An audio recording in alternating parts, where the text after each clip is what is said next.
Hello everyone and welcome back to my channel Tomcat Stitchery. I'm Whitney and today I'm here with the newest Itch to Stitch pattern release.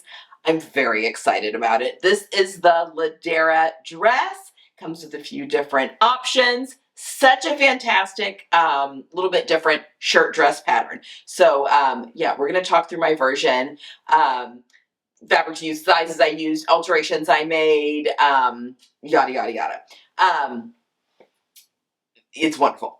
Okay, so Kenneth reached out and to the testing group to see who wanted. Kenneth owns Itch to Stitch with this new pattern, and who was interested in testing. And I could not jump on the. In fact, I'm very busy at the moment. Probably didn't really have time to do a pattern test, but I couldn't let this one pass up. So I immediately signed up, put my name in the hat, and was selected, which is fantastic. For this wonderful shirt dress pattern. So this is your standard collar stand, your standard collar. Last week we just had the Love Notions band camp shirt that was released. That was a camp style collar. So that was a collar that just kind of sat on the neckline. It didn't have a collar stand. This is your traditional collar stand with shirt collar, and got your standard front. The pattern comes with an exposed placket for the buttons or a hidden button placket for your placket that goes up and down. So either you can see the buttons or not. I went with the exposed because I wanted to use these really cool gold buttons on mine. And then it's got kind of like an A-line-ish, maybe a little bit fuller than an A-line skirt. And then options for a short sleeve with a cuff, or a long sleeve with the cuff. Obviously, I made the long sleeve with the cuff. The back features a yoke with, so the yoke and then the shirt back here. It's got darts in the back, both in the back skirt and the back bodice, and then darts in the, is it waist? No, darts, bust darts as well. And then no darts on the skirt front. But what is really cool about this pattern is this integrated tie. It kind of, I'm not going to remember the name of the pattern, but Itch to Stitch has a knit dress that has an integrated tie. It's like a sheath dress with an integrated tie on the side. This is sewn similarly, but for the woven dress. So it's this tie, and it's just in the front. So I often say I don't like tie belts because they just cut me in half visually. But because this is integrated into the front, so it's not cinching my waist in a ton, it's creating visual interest. So creating a waist for me without cutting me in half. I find this so flattering. It gives me a waist, so flattering. But this little integrated tie front that comes here, obviously it's sitting big. I'm bigger than my mannequin, so it is sitting a little big here on the mannequin. I made the size 8 with a D cup, which is what I always make with all of my Itch to Stitch patterns. It's my size. I shortened the bodice an inch at the lengthen and shorten line, and then shortened the skirt an inch at the lengthen and shorten line, which is I do that on all my Itch to Stitch patterns. I left the sleeves alone though. I'm finding that with my cuffed sleeves, I actually like them to be a little bit longer because the cuff keeps them from like falling down over my hands, and I prefer having a little bit more ease in the length of my cuffed sleeves, if that makes sense. I've kind of stopped. I was like, am I overfitting myself by shortening my sleeves on my cuffed shirts and stuff? So I kind of quit doing it, and I think I like it better. So when the shoulders and stuff fit me where they're supposed to, the sleeve usually fits just fine, and I like a little bit of that vertical ease, a little bit of blousing that happens with that. So did the long sleeves, and what were the other options? I think that was it. Just the sleeve options, and then an exposed placket or hidden placket. I am in love with this dress. So the pattern technically calls for fabrics with a little bit more body. So like a linen, a cotton, maybe even like a linen viscose blend or a cotton viscose blend, but really things with a little bit more body to where that tie will really hold itself in.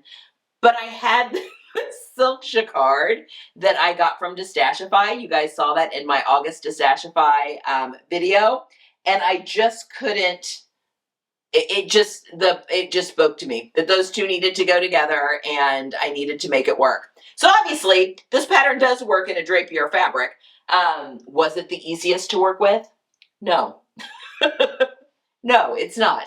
Um, because it's a drapey silk. And this is even a silk jacquard, so which means it's got like areas that are kind of a charmeuse that are kind of that stand away from areas that are a little bit more of a crepe. But it was worth it. It was worth it to turn this fabric into this dress, and I love it. So the sleeves feature a tower placket, and her instructions are fantastic. But if you would like some hand holding, I have got a shirt making class, and I mentioned it in the Bandcamp video as well. But my shirt making class, would walk you through making this. The only thing it wouldn't walk you through is making the ties, which again, her instructions are like spot on. But if you wanted some extra hand holding on how I finish my collar stands, how I put a collar and collar stand in, the plackets, the tower plackets on the sleeves, my cuffs, all of that, it all is the same. A shirt is the same thing as a shirt dress. You're just sewing basically a cropped shirt to a skirt, and then the button placket, everything else works the same. Again, this one has a little bit of difference because of the ties.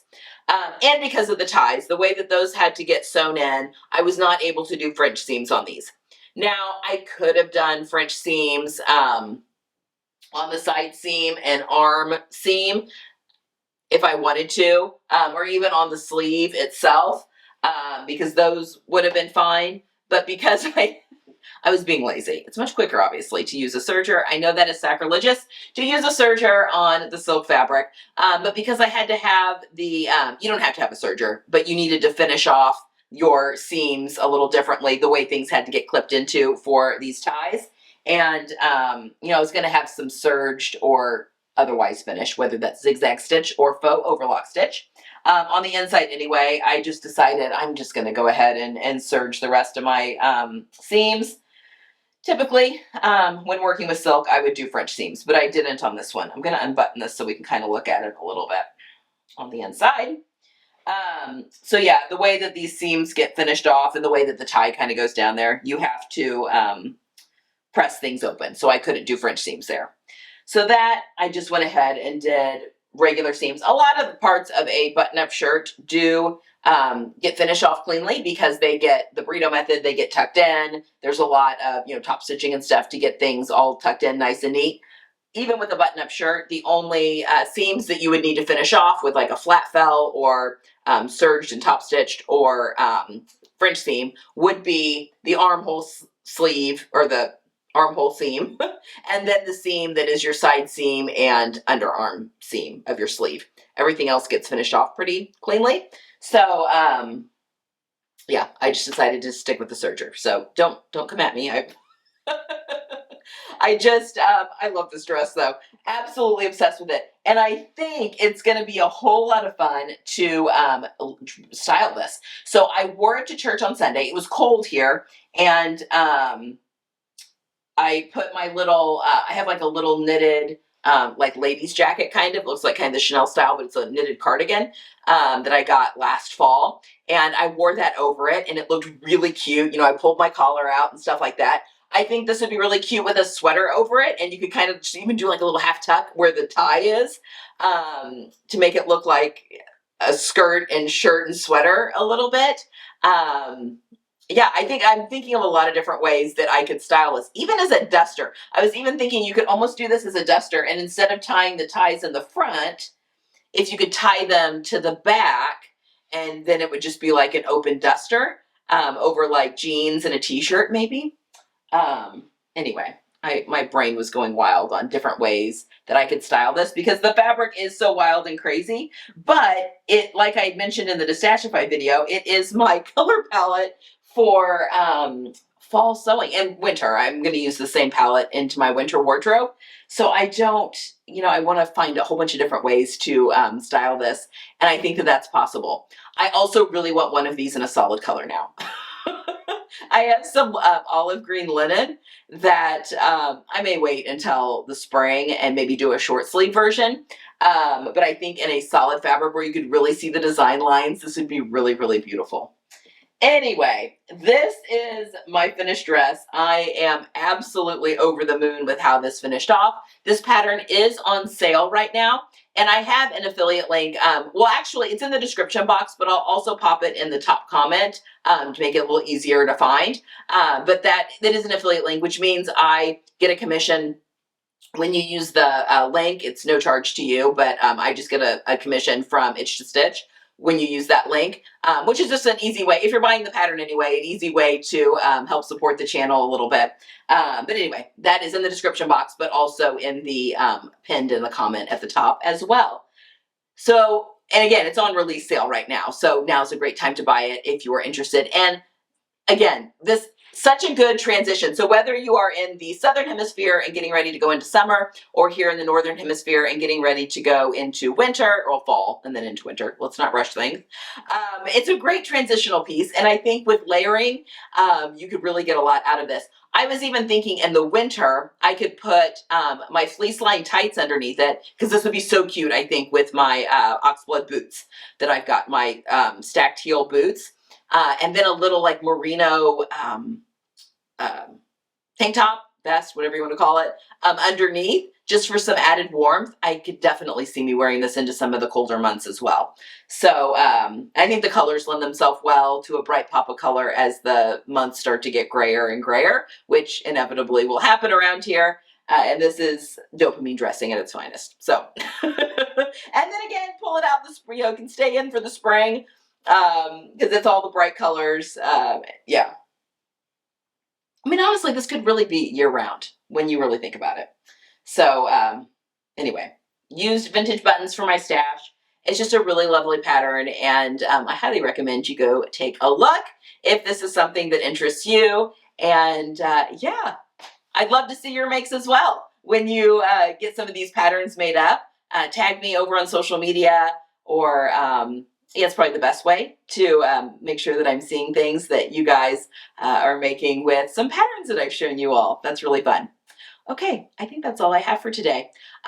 Just as a reminder, we are in September. It is the Precious Fabric Challenge is happening on Instagram right now. So hopefully you guys are taking part.